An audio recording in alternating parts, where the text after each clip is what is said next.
खुलुमबाय good morning guys जे दिनै ट्रेन्डिंआव जे नोंथांमोना नुदों मानव गेदेर एनडिएफबिनि गायसनगिरि रन्जन दैमारी सारा 30 साननि थाखाय न'आव फैनानै दं। दा बेवहाय जोङो बिथांखौ नुनानै समग्र बर' रायजो राजाफ्रा गोसोआव रंजाखांनाय मोन्दों आरो सिन्था खालामदों जे बिथाङा अरायनि थाखाय न'आव जोबथेसालिनिफ्राय उदां जानानै फैयोब्ला बेसेबां गोजोन बावगौमोन। दा बेनो मानव गेदेर दैदेनगिरि सारमोननिसिम आंनि गोसो गोरबोनि रिकुवेस्टआ।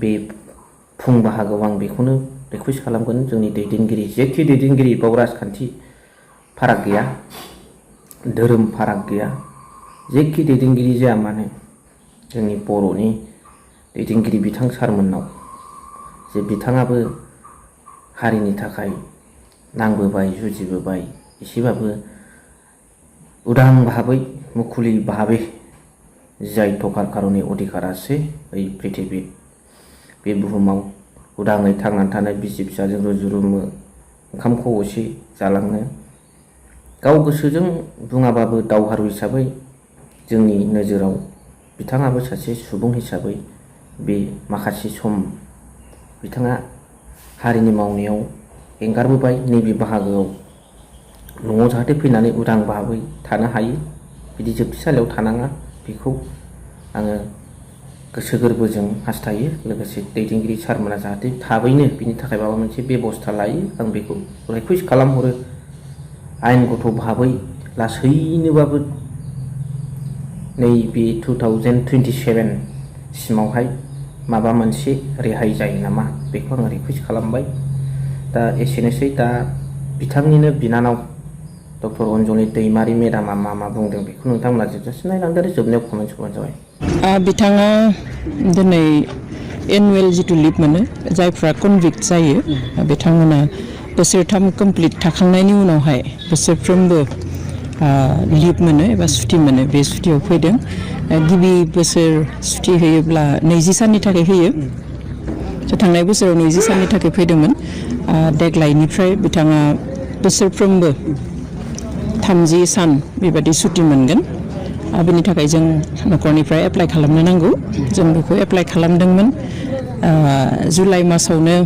गासैबो फर्मेलिटिसआ जाजोब्बायमोन, खिन्थु 15 आगस्ट एबा उदांस्रि सान थानायखाय हरथ'वाखैमोन एप्रुभ जाब्लाबो। दा उदांस्रि सान जोबनाय लोगो लोगो मैया जों लाइजामखौ मोनबाय, ओमफ्राय दिनै फैदों। 30 डेज एबा 30 सान न'आव थागोन। जोंनि मिथिनायाव जितु सारा दाबो सरकारनि आखायावनो दङ, दिनै बेयाव फैबाय।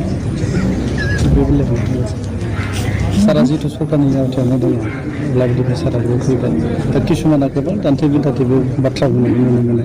सोरनिबा अननायाव थुनज्लायनायाव लाबोदों नामा? बेनि थाखाय रावबो जेबो खालामनो नाङा। बे एक्ट दंखायो, प्रेजेन्ट एक्ट भारतनि संबिधानावनो, जे जाया कनभिक्ट जायो बियो बोसोरथाम कमप्लिट जुदि थाखाङो, बोसोरथाम कनभिक्ट जाखांनानै जेलाव थानायनि उनावहाय सुटि मोनखायो।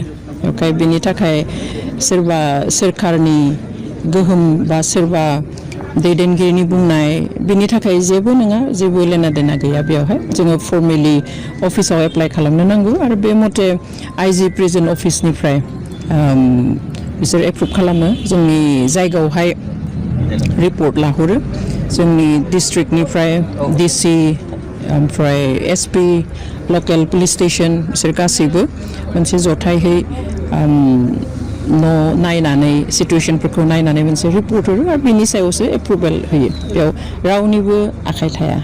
जितु सारा 30 सान न'आव थागोन, माबा मोनसे सरकारनिफ्राय बिदिनो डेटफोर दङ नामा साननि सायाव? बेबायदि थायो। जिहेतु जेल जाबाय थानाय मानसि, बेवहाय बिथाङा दा पाब्लिक मिटिंफोर खालामनो हानाय नङा। आरो डिस्ट्रिक्टनि बाहेराव, गुबुन डिस्ट्रिक्टआव थाङोब्ला, जोंनि उदालगुरिनि बाहेराव थाङोब्ला बिथाङा डिस्ट्रिक्ट अथरिटि, उदालगुरि डिस्ट्रिक्ट अथरिटिनो इनफरमेसन होनांगोन, बिनि उनाव थांनो हागोन। स' आरो बिदि गुबुन मिटिं सिटिंबो गानो हानाय नङा।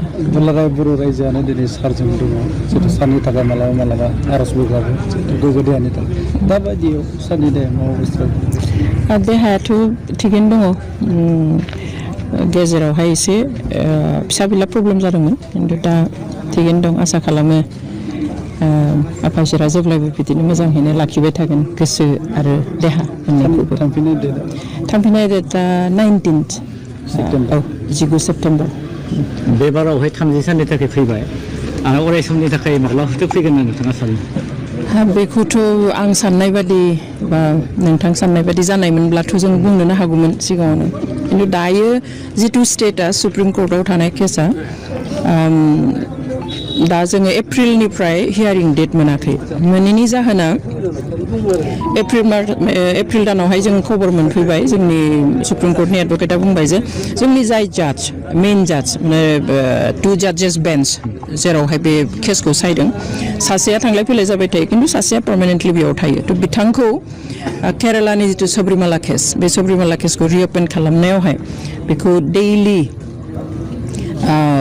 बिसार खालामनाय जागोन बेवहाय जोंनि माबाखौ लांथ'नाय जागोन जाजखौ बेवहाय एपइन्ट खालामनाय जाथ'दों होननानै 9 जाजेस बेन्चमोन बियो बेवहाय बिथांखौ लांदोंमोन बेयाव जोंनो खबर हरदों जे बे 3 उइक्स लागोन सप्ताथामाव बे केसा जोबगोन बेनि उनाव जोंनि हियारिंआ जाफिनगोन नाथाय सप्ताथामाव जोबाखसै बेनि उनाव मास मोनसे लाबाय जोबाखसै बेनि उनावहाय जुननि 1 थारिखनिफ्राय 12 जुलाइसिम सामार ब्रेक जाबाय गरम बन्द मोनबाय सुप्रिम कर्टआ थालायबाय ओमफ्राय दा नै दिनैथ' बिसानो जाफैबाय दासिम हियारिंनि लिस्टेड जाथ'वाखै दोनथ'नाया गेजेराव जोंनि जाजखौ सबरिमाला केसाव एपइन्ट खालामनायनि थाखाय दोनथ'दोंमोन खिन्थु जों आसा खालामो थाबैनो जोङो आरो हियारिंनि थाखाय माने डेट मोनगोन होननानै जोङो आसा खालामो So thank you very much for watching. Love you.